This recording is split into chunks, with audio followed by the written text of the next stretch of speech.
The real motivation is I have a 5.5-year-old, and someday I need to look at him in the eye and say, I did everything that I could.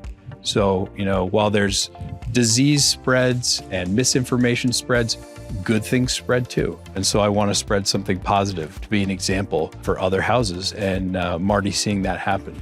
So this is a fully electric Jaguar I-Pace SUV. The first thing we did was decide to get an electric car. When we got our car in 2019, we quickly realized that we needed a car charger for that. So this is the free EV charger, level 2 EV charger that the light department provides, given that you enable them to lower the speed of charge during peak hours, which is 5 to 9. So we ended up getting the free Marblehead car charger that Marblehead Electric Department gives out. It's a $650 charger, but we got it for free. All we had to do was agree to allow them to slow it down to half speed during the peak times between 5 and 9 p.m., which has never been an issue for us because we're able to charge all night at full speed after that. We were using more electricity at that point. So what we did was decided to get a photovoltaic system on our roof. We have a flat roof that is pointed toward the south, and so we had 90% sun exposure, so we're in a perfect place to get solar.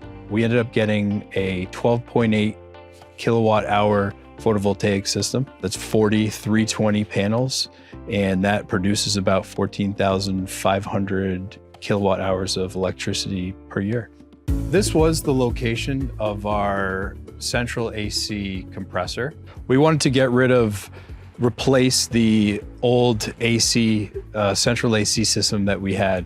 So we got a 3-to-1 air source heat pump system. So we got a single outdoor unit and 3 indoor units, which provides about 90% of our heat and all of our AC now. The old one was actually quite loud. You do not hear this from inside the house. So the line set snakes underneath this bump out here and connects to the indoor units in the master bedroom and bedroom number 2, where my son is. In each of the bedrooms that are occupied, we've got a 9,000 BTU mini split. This is as loud as it gets, which is kind of a nice white noise sound. But if you're gonna watch TV, I usually turn down to 3/4 speed while I'm watching, then turn it back up, and that's quiet enough so you can listen to the TV without turning the volume up too loud. With my system, as long as it's above -30 degrees Fahrenheit, it's generating heat. I have no insulation in this house right now. That's something I still have to do with cathedral ceilings. And yet I'm still able to do, with 3 indoor units, 90+% of my heating.